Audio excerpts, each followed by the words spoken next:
Hello everyone. जय हिंद। आज है 25 जुलाई और आज के इस वीडियो में हम 25 जुलाई से बनने वाले करंट अफेयर के सभी इंपॉर्टेंट क्वेश्चंस को डिस्कस करेंगे। 24 जुलाई को हमने डिस्कस किया था कि श्रीलंका के नए प्राइम मिनिस्टर दिनेश गुणवर्धने बने हैं। प्रेसिडेंट तो रनिल विक्रमसिंघे ही हैं।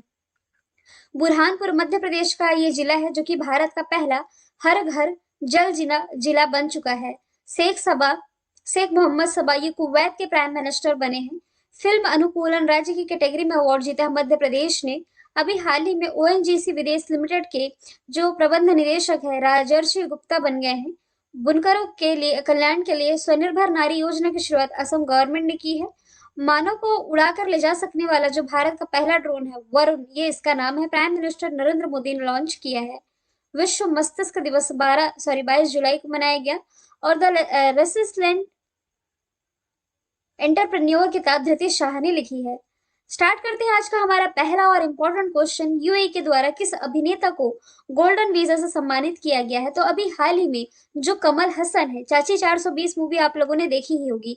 कमल हसन, इन्हें यूएई का ये प्रतिष्ठित वीजा जिसे आप गोल्डन वीजा के नाम से जानते हैं, एग्जाम में पूछा गया प्रश्न है। गोल्डन वीजा किससे संबंधित है? यूएई से। ये ना 10 साल तक यहाँ रहने के लिए, मतलब कि आपको अधिकार मिल जाता है कि आप यूएई में रह सकते हैं। विभिन्न क्षेत्रों के से ये हो सकते हैं। तो यूएई के द्वारा ये प्रोवाइड कराया जाता है। बीच में इसमें धांधली के कारण या हेरा फेरी होने के कारण बंद कर दिया गया था। संजय दत्त को ये मिल चुका है, सानिया मिर्जा को मिल चुका है, शाहरुख खान को मिल चुका है ना, अभी कमल हसन को।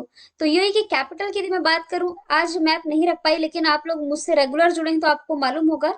इंडिया के मैप में यहाँ गुजरात, फिर यहाँ पाकिस्तान, ये तो फिर चाबहार पोर्ट ईरान का, इधर से ईरान, ये आपका फारस की खाड़ी वाला क्षेत्र है। लेकिन यहाँ जो प्रायद्वीप है, अरब प्रायद्वीप, जो कि दुनिया का सबसे बड़ा प्रायद्वीप है, कुछ यहाँ पास लोकेशन है यूएई की, जिसकी capital Abu Dhabi, currency UAE dirham हो जाएंगी। अभी हाल ही में मोहम्मद बिन जायद अल निहान यहाँ के नए राष्ट्रपति बने हैं, क्योंकि खलीफा बिन जायद का कुछ समय पहले ही निधन हुआ था। यहाँ का जो पहला मंगल मिशन है, इसे नाम दिया गया है होप। पहली पहली महिला अंतरिक्ष यात्री का नाम भी आप याद रख सकते हैं, नूरा अल मतरोशी हो जाएगा। जम्मू कश्मीर सरकार ने शहरीकरण को बढ़ावा देने के लिए यूएई सरकार के साथ समझौता किया है।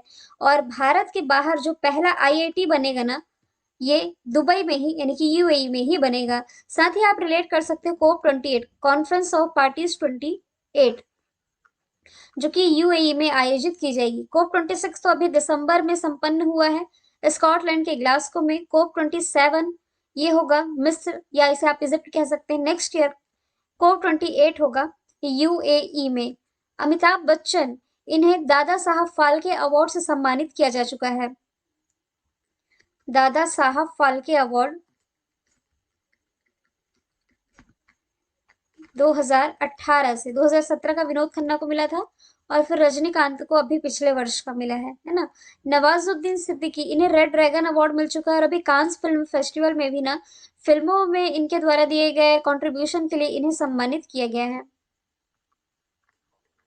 वैसे अनुपम खेर का कोई अवार्ड नहीं, लेकिन एक उपाधि है जो जो इन्हें यूके के द्वारा प्रोवाइड कराई गई थी। यहाँ हालांकि मैं ऑप्शन चेंज कर दूंगी।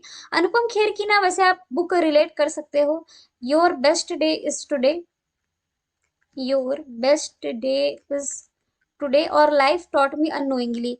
ठीक है, अगले प्रश्न की तरफ चलते हैं। हाल ही में किस देश में एक दशक यानी कि लगभग 10 साल के बाद पोलियो का पहला मामला ये दर्ज किया गया है? तो ऐसा माना जा रहा था कि इस देश से पोलियो की समाप्ति हो चुकी है। देश है अमेरिका। यहाँ एक दशक यानी कि 10 साल बाद यहाँ न्यूयॉर्क में पोलियो का पहला मामला ये दर्ज किया गया है। यहाँ से आप याद रखो, पोलियो सॉरी हडसन, माफ कीजिए, न्यूयॉर्क है जो, ये हडसन रिवर के किनारे बसा हुआ है। यहाँ 10 साल के बाद पोलियो का पहला मामला अमेरिका में दर्ज किया गया। अमेरिका की कैपिटल हो जाएगी वॉशिंगटन डीसी। वॉशिंगटन डीसी में इंटरनेशनल मॉनेटरी फंड और बैंकों का बैंक वर्ल्ड बैंक, इसका हेडक्वार्टर हो जाएगा। यहाँ के प्रेसिडेंट तो 48वें क्रम के, यहाँ के जो प्रेसिडेंट है, आपके बीपीएससी में याद करो पूछा गया प्रश्न है कि 48वें प्रेसिडेंट कौन है? 46वें, माफ कीजिएगा, 46वें प्रेसिडेंट यहाँ के जो बाइडन हो जाएंगे। और भारतीय मूल की जो महिला है, ये यहाँ की वाइस प्रेसिडेंट है, क्या नाम है? कमला हैरिस हो जाएगा। और शांति सेठी, ये कमला हैरिस की अभी रक्षा सलाहकार बनाई गई है। मैंने बताया था आप लोगों को। 3 एक्सरसाइज आप रिलेट कर सकते हो जो कि भारत और यूएसए के बीच में होती है। कौन कौन सी एक्सरसाइज है, यहाँ से आपका मिलिट्री एक्सरसाइज भी कवर होते चलेगा। युद्धाभ्यास है, कोप इंडिया है, और वज्र प्रहार हो जाएगा। ठीक है, एक इंडेक्स मैंने आप लोगों को रिलेट करवाया था, ग्लोबल हेल्थ सिक्योरिटी इंडेक्स, जिसमें टॉप पर यूएसए है, इसमें इंडिया की रैंकिंग 66 बताई गई थी। चाइना के बारे में यदि मैं बात करूं तो देखो, बर्ड फ्लू का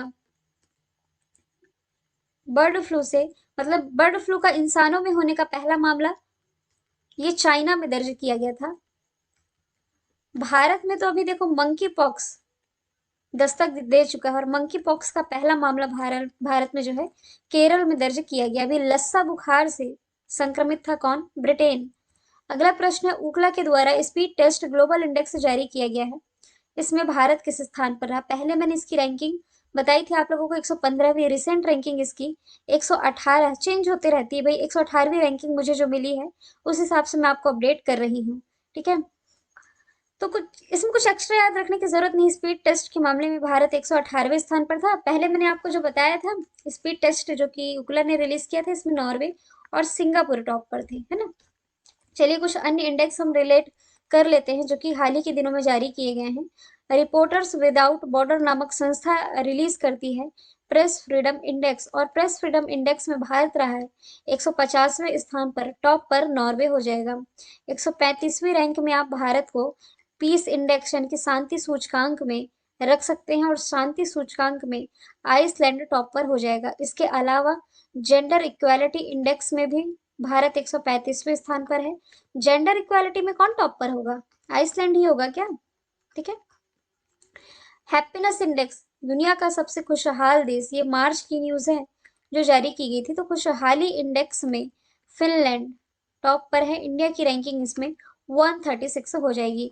रिसेंटली ना हंगर इंडेक्स भी रिलीज किया गया था, हगर लिख गया है, माफ कीजिए, भूख सूचकांक।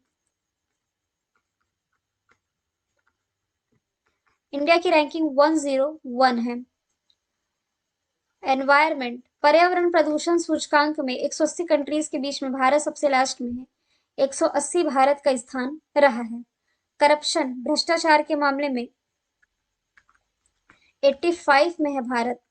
डेनमार्क टॉप पर, यानी कि यहाँ सबसे कम करप्शन होता है। फिर अभी कल परसों ही मैंने आप लोगों को हेनले पासपोर्ट इंडेक्स के बारे में बताया था।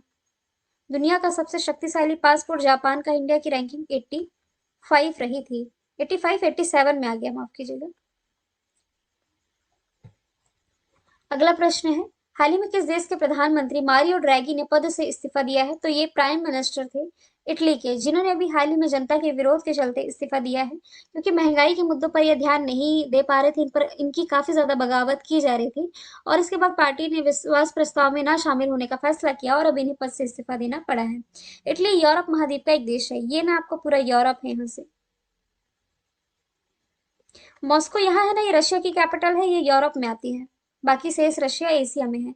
तो इटली की कैपिटल हो जाएगी रोम। अब रोम ये किस नदी के किनारे बसा हुआ है, ये बसा हुआ है टाइबर नदी के किनारे में।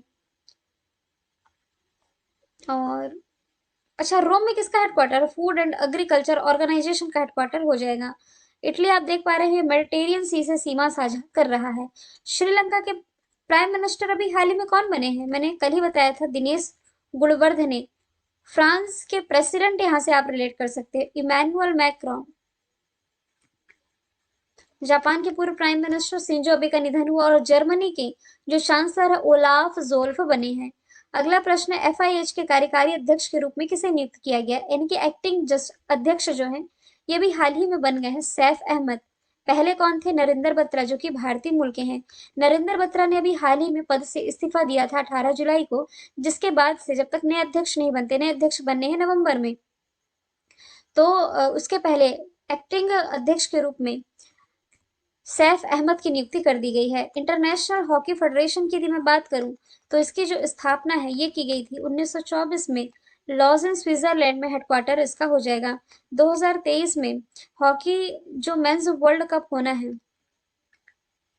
ये भारत होस्ट करेगा, ओडिशा और भुवनेश्वर में इसका आयोजन किया जाना, इसके लोगों का अनावरण अभी हाल ही में उड़ीसा के मुख्यमंत्री नवीन पटनायक जी कर चुके हैं। अच्छा, मुख्यमंत्री से याद आया, कल मैंने गलती से असम के मुख्यमंत्री सर्बानंद सोनोवाल बोला था क्या? वो हिमंता बिश्वा है। फ्लो में निकल गया होगा, बाकी हमेशा ही मैंने आपको हिमंता बिश्वा ही बताया है। ठीक है। अगले साल हॉकी मेंस वर्ल्ड कप होने। अच्छा, अभी महिलाओं का जो महिलाओं का जो वर्ल्ड कप हुआ हॉकी का, इसमें विजेता कौन था? नीदरलैंड। ये भी एक यूरोपियन कंट्री है। महिलाओं में ये रहा है। ग्रेग बार्कले, ये इंटरनेशनल क्रिकेट काउंसिल के अध्यक्ष। इंटरनेशनल ओलंपिक कमेटी के कौन हो जाएंगे? Thomas Bach. आप चाहें तो कुछ अन्य रिलेट कर सकते हो। यूनाइटेड नेशन एनवायरमेंटल प्रोग्राम, एगा एंडरसन, ये इसके डायरेक्टर जनरल हो जाएंगे। FIFA, Federation International the Football Association, Gianni Infantino इसके अध्यक्ष हो जाएंगे। यूनाइटेड नेशन यानी कि संयुक्त राष्ट्र के कौन हो जाएंगे? Antonio Guterres. और डब्ल्यूएचओ के कौन हो जाएंगे? टेड्रोस अदानोम।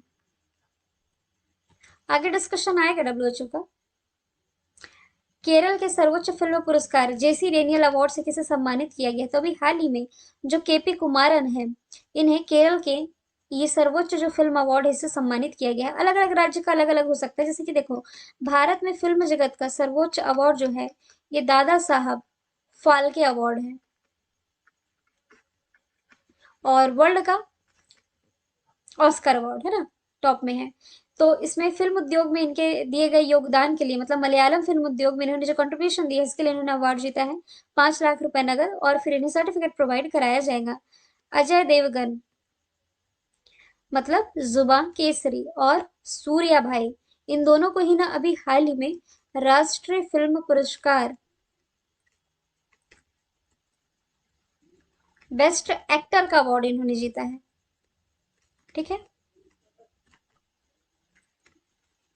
नेशनल फिल्म अवार्ड से रिलेटेड कहोगे तो पूरा वीडियो प्रोवाइड करा दूंगी, हालांकि एक फाइल ही दे दूंगी मैं आप लोगों को स्क्रीनशॉट लेके, टेलीग्राम में आप लोग पढ़ लेंगे। रजनीकांत का मैंने बता ही दिया है आप लोगों को, दादा साहब फाल्के अवार्ड अभी लास्ट ईयर का।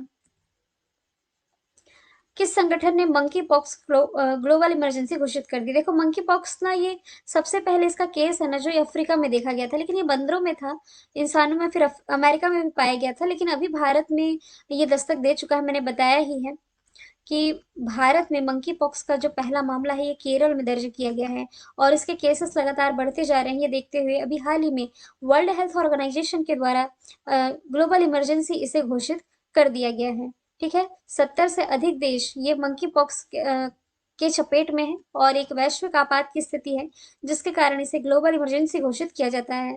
डब्ल्यूएचओ की स्थापना है ना जो ये की गई थी 7 अप्रैल 1948 को, और इसलिए 7 अप्रैल को हम वर्ल्ड हेल्थ डे के रूप में मनाते हैं। जेनेवा स्विट्जरलैंड में हेडक्वार्टर इसका हो जाएगा। माफ कीजिएगा, टेड्रोस अदानोम अध्यक्ष हो जाएंगे। वर्ल्ड ट्रेड ऑर्गेनाइजेशन, इसका भी हेडक्वार्टर जेनेवा स्विट्जरलैंड में है। और नकोजी अंकोजी, जो कि नाइजीरिया से बिलोंग करती है, ये इसकी अध्यक्ष हो जाएंगी। यूनाइटेड नेशंस ऑर्गेनाइजेशन, इसका हेडक्वार्टर न्यूयॉर्क में अभी हमने डिस्कस किया है। एंटोनियो गुटेरेस, ये इसके अध्यक्ष हो जाएंगे। UNICEF, United Nations children fund, इसका भी हेडक्वार्टर न्यूयॉर्क में हो जाएगा। कैथरीन एम रशेल, ये इसकी नई डायरेक्टर जनरल बनाई गई है, पहले हैनरिटा एच 4 थी। अगला प्रश्न है, इनकम टैक्स डे कब मनाया जाता है? तो सीबीडीटी यानी कि central board of direct tax, इसके द्वारा 24 जुलाई को आयकर दिवस मनाया जाता है। मैंने आपको पहले बताया, भारत में प्रत्यक्ष कर को नियंत्रित करने वाली जो बॉडी है इसे सीबीडीटी कहा जाता है। और सीबीडीटी के अध्यक्ष कौन बने? अभी नितिन गुप्ता बने हैं ना। फिर CBIC, central board of indirect tax and custom, ये अप्रत्यक्ष कर को नियंत्रित करने वाली बॉडी है। तो इसके कौन अध्यक्ष है? विवेक जौहरी है क्या? विवेक चौधरी तो एयरफोर्स के हैं। विवेक जौहरी है यदि, या विवेक गोगिया है, ये मुझे कंफर्म कीजिएगा आप लोग। विवेक जौहरी है मेरे हिसाब से तो। विवेक गोगिया में भी एनसीआरबी के हैं। ठीक है, थोड़ा सा विजिट करके कमेंट बॉक्स में बताइएगा। 22 जुलाई, 22 जुलाई को क्या सेलिब्रेट किया गया है? विश्व मस्तिष्क दिवस, ब्रेन डे। फिर 20 जुलाई को विश्व शतरंज दिवस, 11 जुलाई को जनसंख्या दिवस, 12 जुलाई को मलाला डे, 17 जुलाई को अंतर्राष्ट्रीय न्याय दिवस, 1 जुलाई को जीएसटी डे। एससीओ का भी नया मेंबर कौन बना है? संघाई कॉरपोरेशन ऑर्गेनाइजेशन, जिसके अभी तक टोटल 8 मेंबर कंट्री हुआ करती थी। वैसे पिछले साल से चला आ रहा था कि ईरान इसका नया सदस्य बनेगा, और ईरान इसका नया सदस्य यानी कि 9वां सदस्य बन चुका है। देखिए, संघाई कॉरपोरेशन ऑर्गेनाइजेशन की जो स्थापना हुई थी ना, ये 5 कंट्री ने मिलके की थी। कौन कौन सी कंट्री हो जाएंगी? कजाकिस्तान, चाइना, चाइना ये हो गया। इंडिया इसके संस्थापक सदस्यों में नहीं था। किर्गिस्तान, ताजिकिस्तान और रशिया, ये इसकी स्थापना करने वाली कंट्रीज में इसका नाम शामिल था। और स्थापना की गई थी ना 1996 में, तब इसका नाम संघाई 5 हुआ करता था। ठीक है। 2001 में इसमें शामिल हुआ उज्बेकिस्तान, और उज्बेकिस्तान के शामिल होने के बाद ही ना इसे एससीओ संघाई कॉरपोरेशन ऑर्गेनाइजेशन के नाम से जाना गया। तो 5 संस्थापक, फिर छठवां उज्बेकिस्तान, भारत और पाकिस्तान, ये इसमें सबसे लास्ट में शामिल हुए 2017 में। तो टोटल 8 मेंबर कंट्री हो गई। अभी 9वां शामिल हो गया है ईरान। ये Egypt NDB new development bank का नया मेंबर बना है। एंडोरा आईएमएफ का नया मेंबर बना है। एंटीगुआ बाराबुडा, आईएमएफ का मतलब जो 190 मेंबर कंट्री है ना, 190 नंबर पर यही है। एंटीगुआ बाराबुडा, ये भारत और फ्रांस की जो पहल है इंटरनेशनल, मैं शॉर्ट में ही लिख देती हूँ वरना टाइम लग जाता है इसमें, इंटरनेशनल सोलर अलायंस, जिसका हेडक्वार्टर गुरुग्राम हरियाणा में है। इसके इसका जो 102वां मेंबर कंट्री एंटीगुआ बाराबुडा बना है। कल मैंने आप लोगों से पूछा था सी गार्डियंस किन 2 देशों के बीच हुआ? चाइना और पाकिस्तान। आज का सवाल है, प्रेसिडेंशियल मेडल ऑफ फ्रीडम प्राप्त करने वाली सबसे कम उम्र की महिला कौन बनी, जो कि अमेरिका का सर्वोच्च नागरिक सम्मान है? आंसर कमेंट बॉक्स में बताइएगा। फिर मिलेंगे नेक्स्ट वीडियो के साथ। Thank you so much.